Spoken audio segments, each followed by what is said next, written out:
Okay, so you got some progress made on the 372 here. I went and got the majority, all my parts from Bailey's. I got the let's see, what did I get here? I got piston ring kit, clamping kit, new blue wire. I got 2 new starter housing screws, or the recoil screws. New bearing for the rod on it. 2 new main bearings. These are Husqvarna. These are OEM. This is NWP.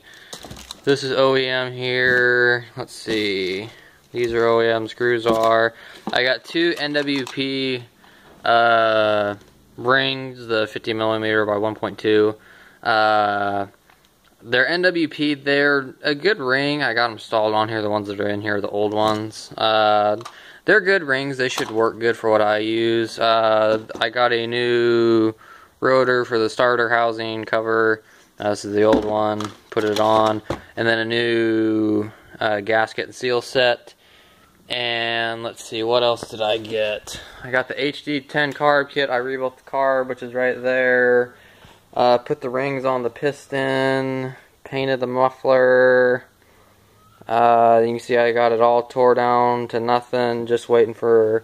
I'm waiting on my crankcase splitter, flywheel knocker, and then I have an intake boot that had to come in from Husqvarna. It was OEM and they had to order it. So I'm waiting on that. Let's see. That's about all I've done. Like I said, I've just been waiting on parts and doing that. But then today my neighbor brought me over a bunch of part saws. He brought me two 372 XPWs, and they're the 52mm. They're not X-Torques though. And then brought me a 372 XP, just a 50mm. Let's see. That one in the back there is the XP. That one was rusted pretty bad, but the cylinder and piston is good. I'm going to clean those up, and I think I'm just going to go and try to rebuild another 372, because I got the crankcase. The crankshaft's stiff. I'm going to split it and see if I can get it work free. If not, I'll pull one out of the other ones. But I've got, the carb and everything like that. I got the top cover and side cover. I have to get a clutch cover and a clutch and muffler and some other little odds and ends, and but I might try doing that for this winter. And then this one here is the XPW, and this one is scored. Let me get my flashlight here, bear with me. This is the XPW. You can see there, if you can see, it's all scored up pretty good. So that's no-go. The crankshaft in that one's pretty good. I can pull the crankshaft of that one. That one's got a flywheel, clutch, oil pump. It's got the tank on it. Just had to put a new trigger and everything in it. Carburetor on that one. Cylinder's no good. And then this is the other XPW. And this one, on the exhaust side, you can see it's good.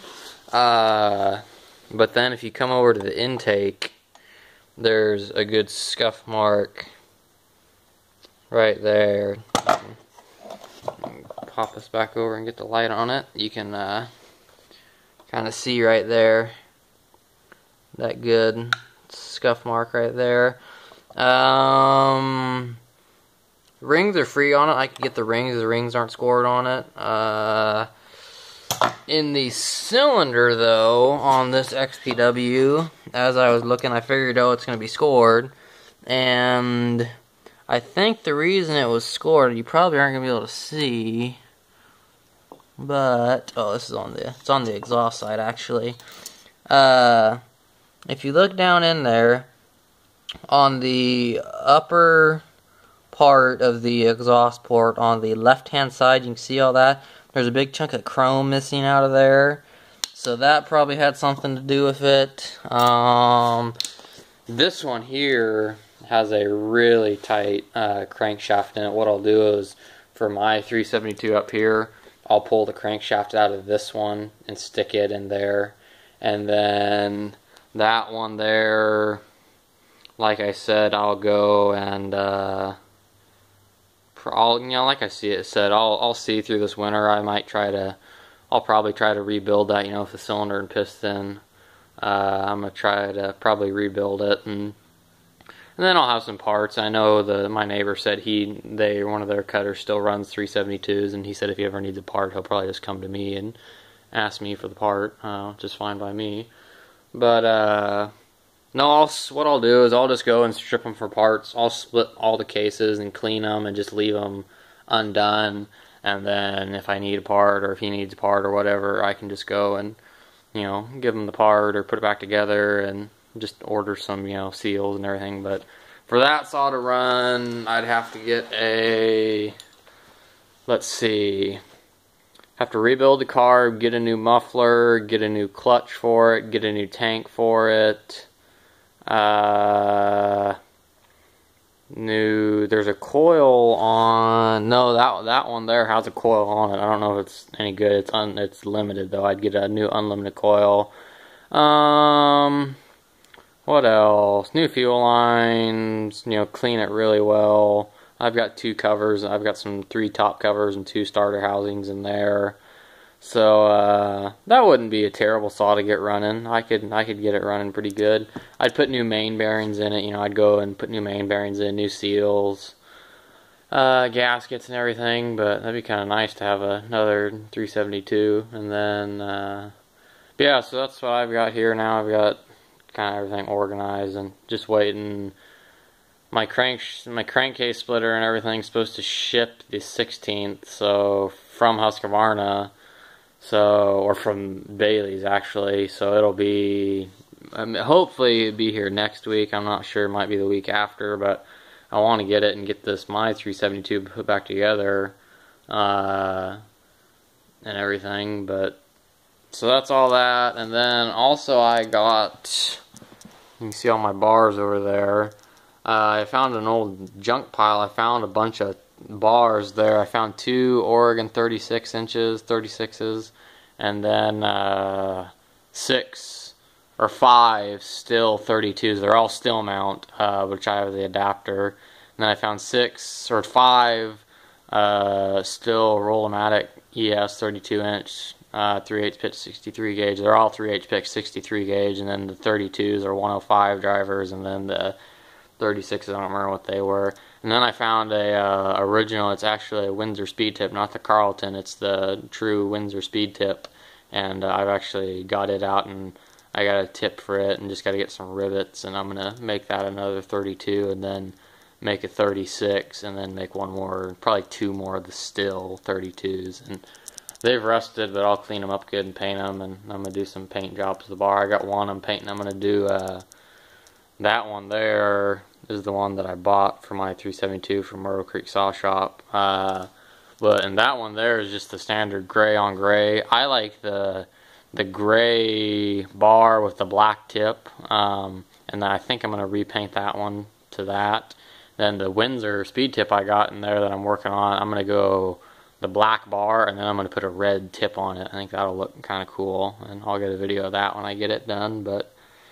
And then the 365, since I don't have to pull it apart, once I get all this done, I'm probably going to tear the clutch off of it and try to get it to where it doesn't leak oil, and then it oils like it should. And then I think what I'll do is I might go and dual port the muffler and put on the unlimited coil, and maybe even take the base gasket off and just put silicone on it and tighten up the squish on it. And put my 28 on that, and have that for my 28. I won't put full wraps on it. I'll get some bigger dogs for it. I'll get the bigger dog set for it, because I do like those. But yeah, I don't know, maybe someday I might put full wraps on it, but I'd like to get it going and have that out of storage or everything. But no, and then another new thing I picked up yesterday is I got it's a Chicago Electric welder. It's a 90 amp flux core welder. Guy bought it. I got it off Craigslist. The guy bought it for 80, or bought it off of eBay for, did some welding on his Jeep exhaust, I guess, and didn't use it a whole lot. And I got it for 80 bucks. Had a half a spool of wire on it, and I welded a little bit on my wood hauling trailer back there yesterday. Beefed some stuff up on it, and it worked pretty good. I gotta check on my amperage out here to make sure I'm getting the right amperage and or enough amps. And you know, I'm not the greatest welder. I'm gonna work on it and hopefully get pretty good at it. It's something I like doing, but I don't need a big fancy welder or anything like that. I just need just a plain little welder, and I've been looking to get one for a while, and so I'm gonna go and do that. And I got my first big project that I'm gonna do that I'll actually take y'all out and show you out here. It's out back behind here.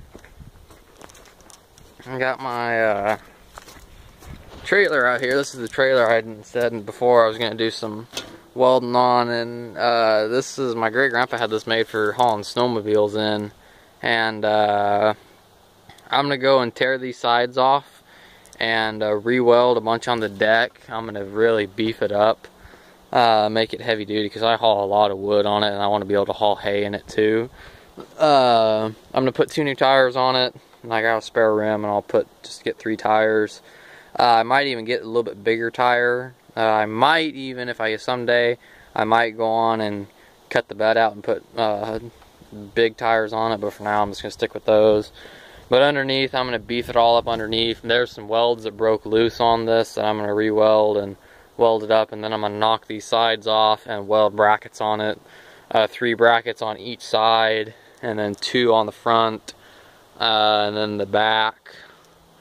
Probably 2 on the back, but I'm going to make it where I can put 2 before sides on it, and then I can take them on and off, because I can, if I'm hauling wood, I can throw them on there and haul wood, or if I want to throw a 3-wheeler in there and move that when I get them pick up, and then if I want to haul hay, buck hay in it, I can just pull it off real quick and have it as a flatbed then, and it doesn't hold a whole lot of hay, but it holds enough, and do that. And so that's going to be my good welding project. If I want to make it road legal, I'll have to rewire it, and I cut all the old wiring off because it was junk, and just go and put 2 lights on it on the side here, and wire it for brakes and turn signals. And you know, going real far with those tires on it, you could probably blow one. I'd have spares with me, but like I said, I might try to get a little bit. I can't go a whole lot more. You can see I can go a couple inches more, and that's about it.